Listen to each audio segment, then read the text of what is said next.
And in sports, Simba Sports Club cruised the group stage in the style in the CAF Champions League. Good evening, this is Capital News at 9:30. My name is Khadija Zimbwe. First, the national news.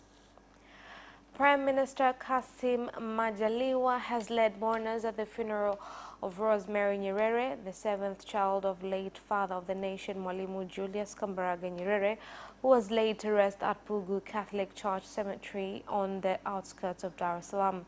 Other leaders present at the occasion included retired President Ali Hassan Mwinyi, former Speaker Anne Makinda, Deputy Speaker Dr. Tulia Ackson, Minister of State, Prime Minister's Office Jenista Mhagama. Also present were former Prime Ministers Frederick Sumaye, Joseph Warioba and Edward Lowassa. Alikuwa ni mbunge mmoja kwa kuwa akili yake alikuwa na akili kubwa sana. Rosemary was very bright. She was a thinker and was very good in mathematics. She did a lot of work in teaching. She taught a lot of Tanzanian children in a very rare and special field loved by few, finance. And she worked in this area for a long time and with a lot of passion. Tunamshukuru Rais wa Jamhuri ya Muungano wa Tanzania, Mheshimiwa Dr. John Pombe Joseph Magufuli kwa msaada wake wa karibu kwa familia ya marehemu. We express our gratitude to President of the United Republic of Tanzania, Dr. John Magufuli, for his assistance to the family and for comforting us during this period of sadness.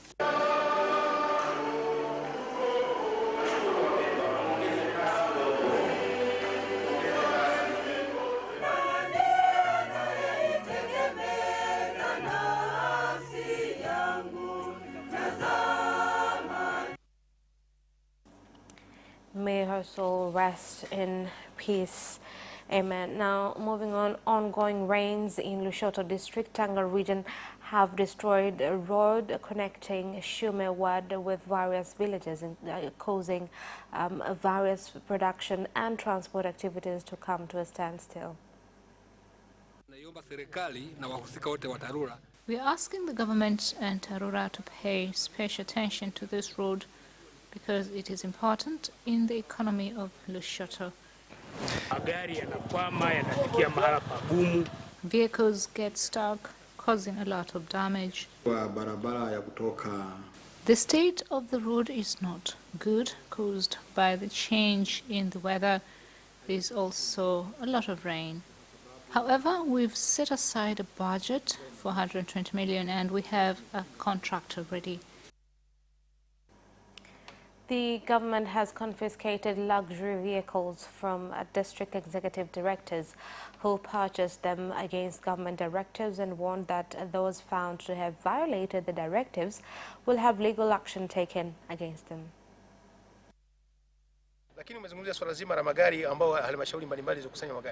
This is regarding municipal councils that bought very expensive vehicles against procedure.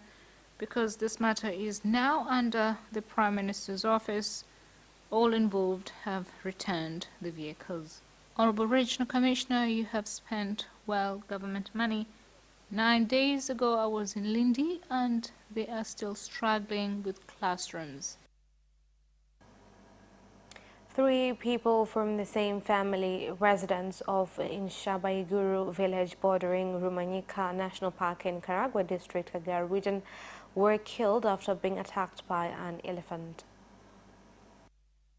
Mama Annette, mke wa Freddy, akiwa amebeba mtoto wake mgongoni, aliondoka nyumbani kwenda. A wife carrying her child left home for the forest to fetch water, and on her way she met a young man running from the forest, and he wanted her to go back home. But she and her child were attacked. Sadly, her husband, as he arrived at the scene, he too was attacked. Online ticket services provided to travelers going up country, which started today, face various challenges at Ubungo bus stop in Dar es Salaam, with Tanzania Bus Owners Association calling on the regulators to provide more education on the services. I did not encounter any problems. This is a very good system. Sometimes the system could be down due to internet connection issues, which causes delays. It is owners or their officers in charge of putting up a chart showing areas where they will pick up and drop passengers. So when a passenger buys a ticket from home, the system will show him where he can board the bus.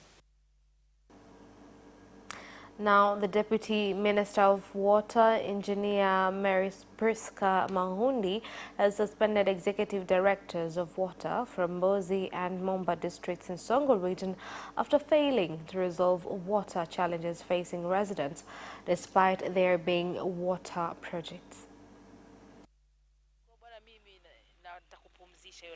I'm going to relieve you from your post. Challenges that you failed to address, let it be a lesson. I'm going to bring another MD and I will give you 2 months, and I shall look for you where I will place you, because I will not leave you here so you are not an obstacle to the one coming in.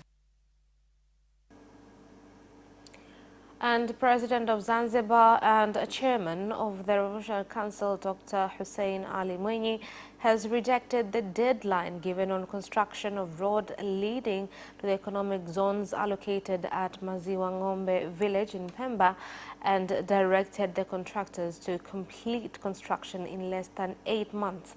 Dr. Mwinyi gave the directive when addressing residents on his tour to inspect the road. Lakini katika maelezo yao wameniambia miezi 8. Mimi miezi 8 sina muda huo. They have told me 8 months. I don't have that time. A 2-kilometer long road cannot be built for 8 months. It has to be less than that. This is on behalf of the investor who would like to invest here, who will build a 5-star hotel to employ 350 youths. There will be 1 lane on both sides, and there will also be an area set aside to lay water and electricity infrastructure. And that is the end of national news. International news follows next.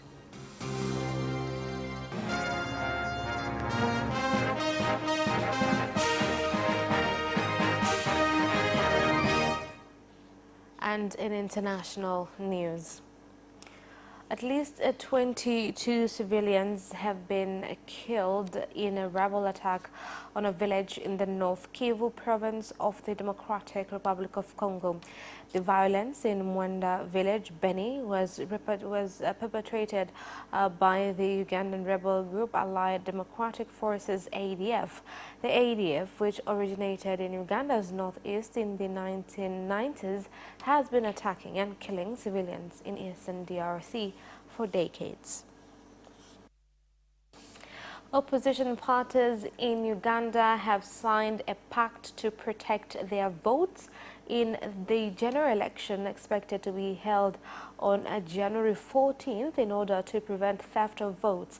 The parties also agreed to jointly document all acts of human rights violations, in addition to soliciting a credible international body to investigate atrocities that will help during the elections.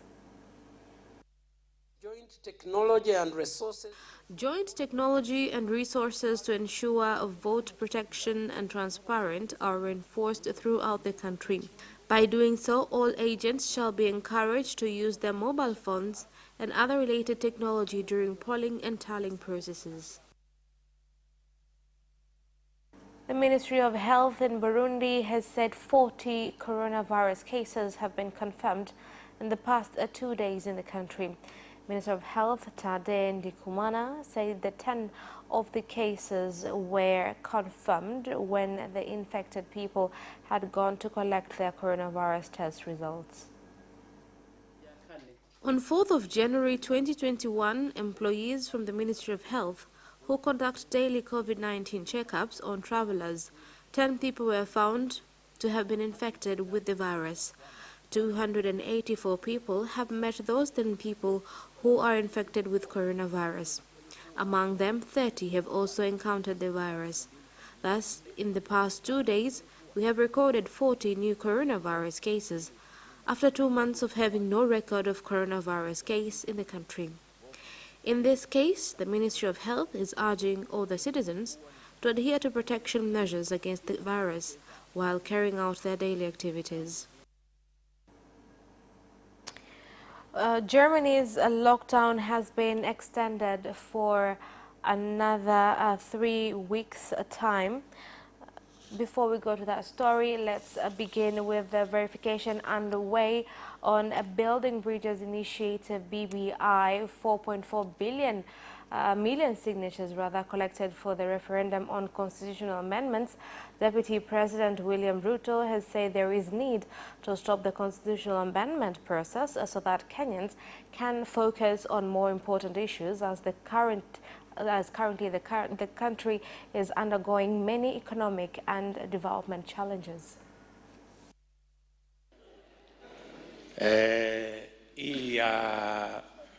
BBI kuna wenyewe.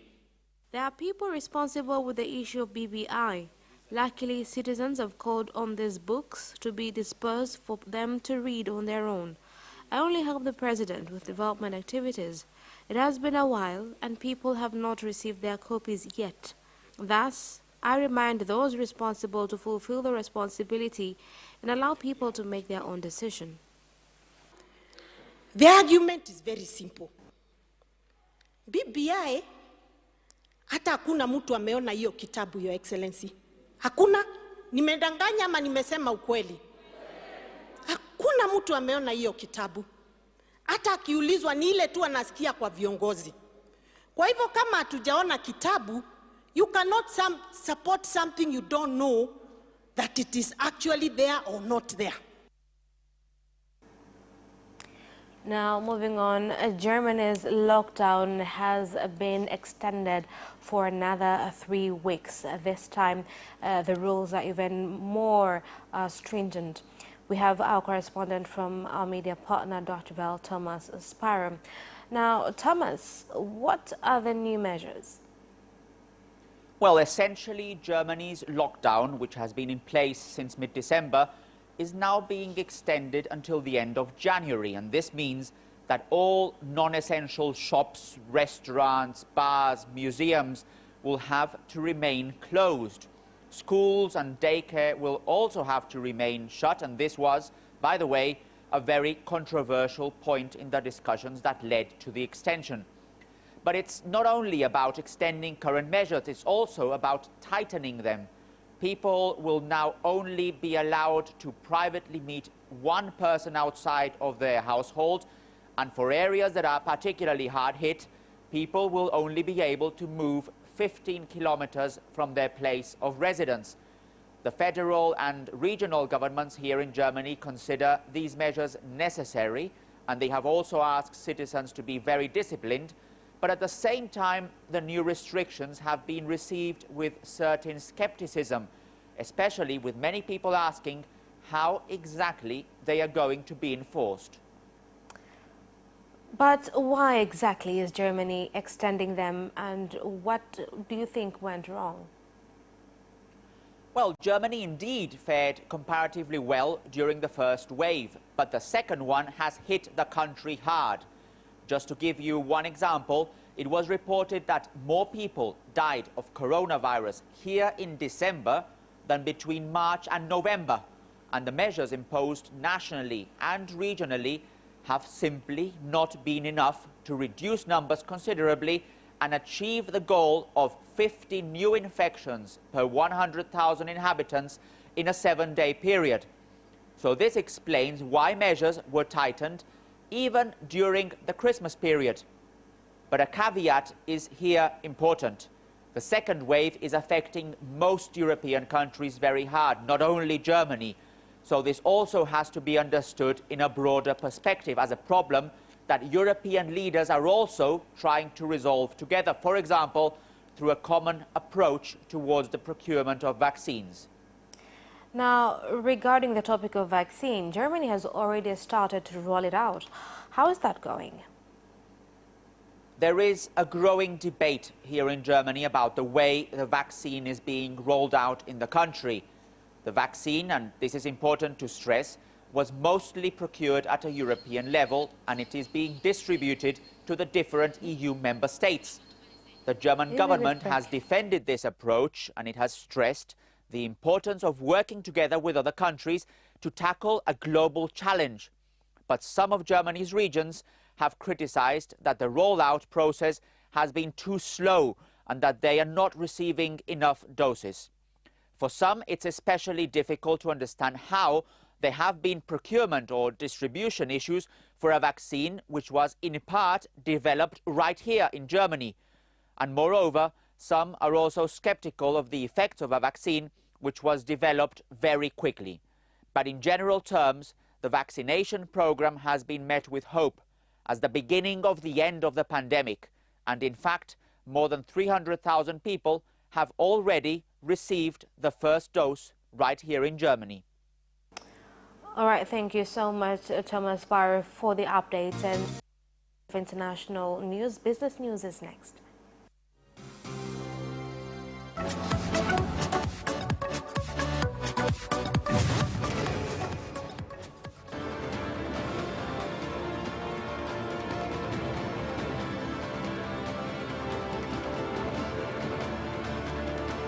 Watch Business Edition as we talk to business leaders and experts in sectors that are transforming Tanzania's economy. We believe that the driver is the customer. To change the mindset of traditional HR to the digitalization. Make sure that everybody can get some access to financial services. And once we understand the vision of our leaders, we then need to be behind them and help them in achieving that vision. Business have involved mercantile operations, trade guilds, or shared agricultural production, infrastructure, construction, financial sectors, tourism, and mining. Business Edition on Friday at 8:15 p.m.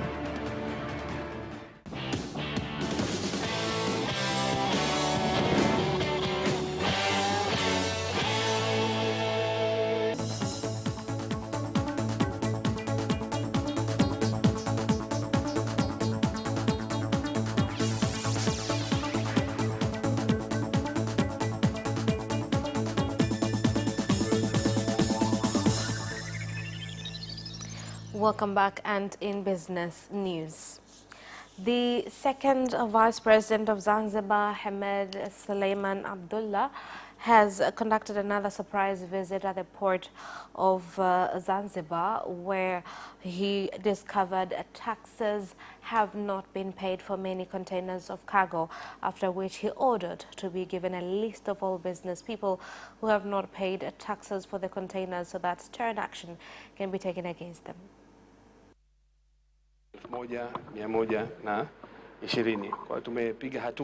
We have tried our best to reduce bulkness of containers at the port. So far, at the holding place, we have sent 130 containers for auction. According to our records, till this morning, there are about 110 containers at the port, and according to port's data.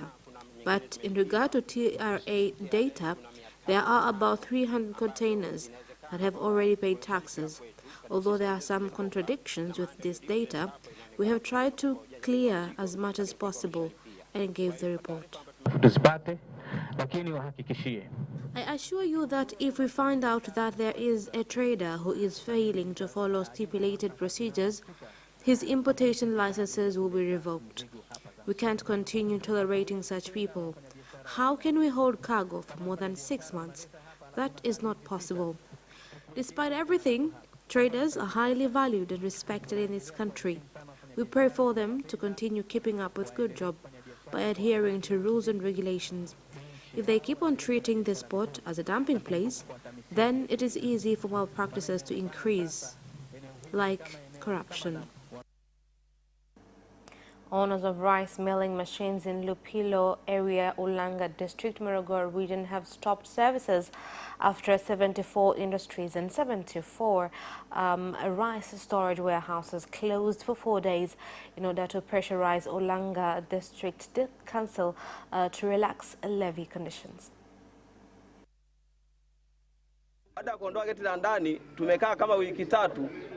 We received a letter from the director stating on changing the format of paying rice levies. That is why many warehouses are closed. About 74 industries were closed, which are doing various activities while giving out certain services with over 300 employees. Before any implementation, I had a meeting with agents and the whole finance team from the council, where we urge warehouse stakeholders to cooperate with us by ensuring that all cargo at the warehouses have paid all taxes. Tropical Pesticide Research Institute has implemented an inspection operation in Shinyanga Municipal on traders who have been selling fake pesticides, with some of them claiming that they were not aware that the pesticides were fake. As a zonal inspector, I have had several visits to these people. We know all who do business here. Let them run away, but their fellows will mention them one by one. We have arrested some of traders who were doing this business illegally. I urge all pesticide dealers and suppliers to follow rules and regulations set. Personally, I have never received any directives from experts, because I just began doing the business and just received the forms. And that marks the end of business news. Sports news follows shortly after the break. Away first time, good start from Bolt. Bolt leading a moment and going away. Gay trying to go with him, and he's going to be dragged through to second place, but he's going to win it by 2 meters.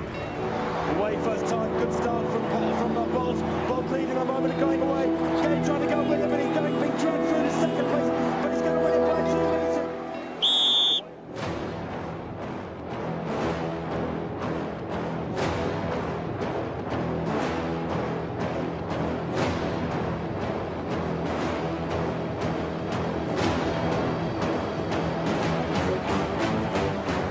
Opposition, Joaquinho, he did lose to Lind.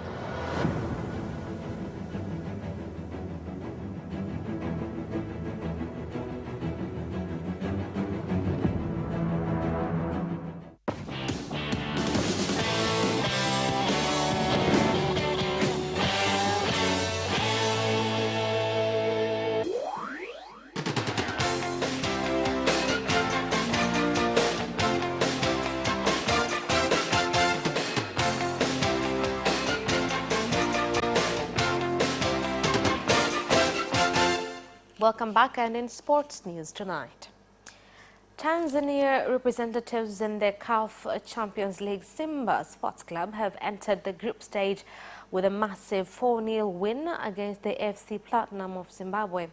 The Msimbazi Giants had their goals through Erasto Nyoni, Shomari Kapombe, John Boko and their talisman Colatus Chama. Imecheza vizuri, mashabiki ambao namba 12 uwanjani wamefanya vizuri, kwa hiyo tuna furaha sana leo. Of course ni game plan ya kwao, lakini sisi tumekuwa na akili nyingi. Benchi la ufundi, technical bench wamefanya kazi nzuri, wamejitahidi kadri ya uwezo kudefense vizuri, kucheza kwa discipline, na ndio maana tumepata ushindi.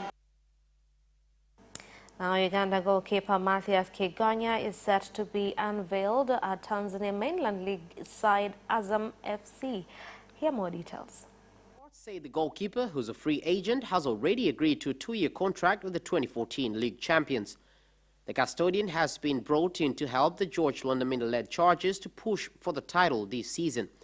24-year-old has played for Ugandan Premier League side Bright Stars, as well as Football Kenya Federation Premier League side Sofapaka before leaving for Forest Rangers of Zambia in 2019. He went on to lead the Zambia outfit to a second-place finish in the top tier and guaranteed them a place in the CAF Champions League.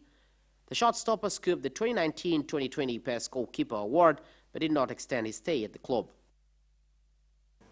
Ole Gunnar Solskjaer has dismissed complaints from Jurgen Klopp and Jose Mourinho regarding the number of penalties Manchester United win, saying it is up to the Liverpool and Tottenham managers if they want to spend time worrying about it. Here more details. Suggested Klopp may have been trying to influence referees when he said after Liverpool lost at Southampton on Monday that United had won more penalties in 2 years than his team have had during his more than 5 years at Anfield. Klopp felt Sadio Mane had been denied a clear spot kick. Mourinho has previously questioned United's penalty count. United have won 6 penalties to Liverpool's 5 and Tottenham's 3 in Premier League this season. Since Solskjaer took over in December 2018, United have been awarded 42 penalties to Liverpool's 19 in all competitions. And Jose Mourinho believes Tottenham's players have shown their desire to end the club's trophy a drought after booking their place in the Carabao Cup final with a 2-0 win against the Brentford. From Musa Sissoko put Spurs on course to reach Wembley for the first time since 2015. This allowed for marginal offside in the second half. Son Heung-min's 16th of the season sealed Tottenham's victory, and in the April final they will meet the winners of Wednesday's showdown between Manchester United and Manchester City. Victory would mean Mourinho surpasses Sir Alex Ferguson's and Brian Clough's record of winning this competition on 4 occasions, having done so with Chelsea in 2005, 2007 and 2015, and with Manchester United in 2017. And that sports item ends our news bulletin for tonight. My name is Khadija Zimwe. Thank you for watching and good night.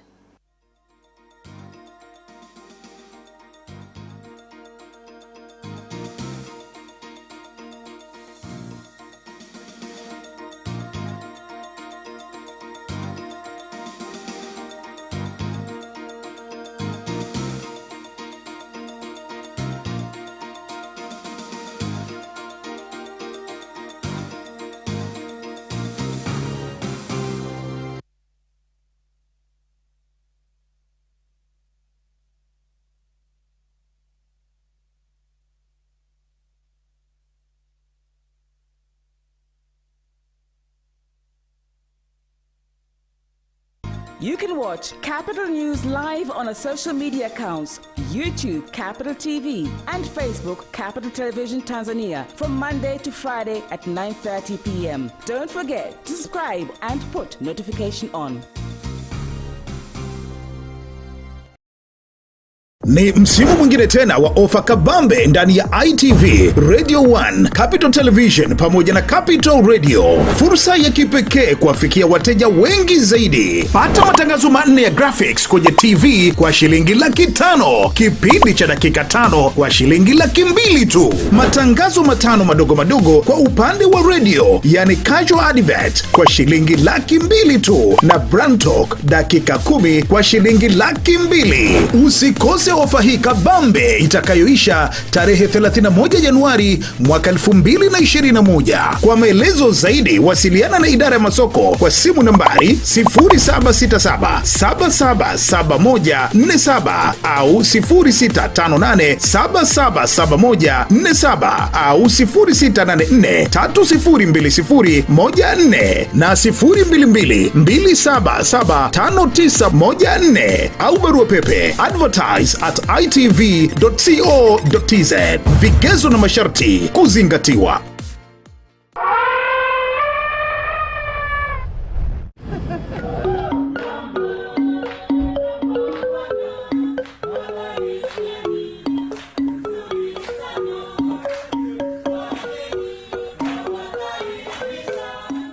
Traveling to Tanzania is a very amazing experience because all the national parks are incredible. We are here for a fun trip. In Tarangire, in Serengeti, in Eyasi Lake, in Ngorongoro. It was an amazing experience because I was very near from the lions, and for me it's incredible.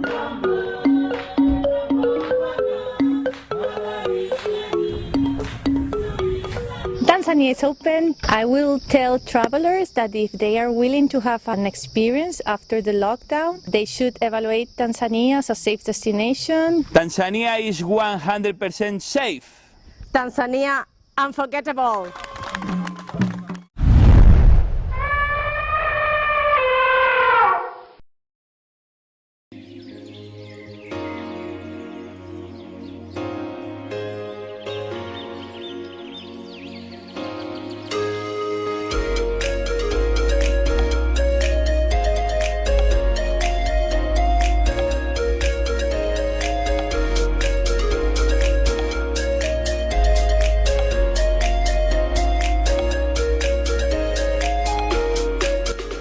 The spotlight every Thursday at 7 p.m. right here on Capital Television, your channel of choice.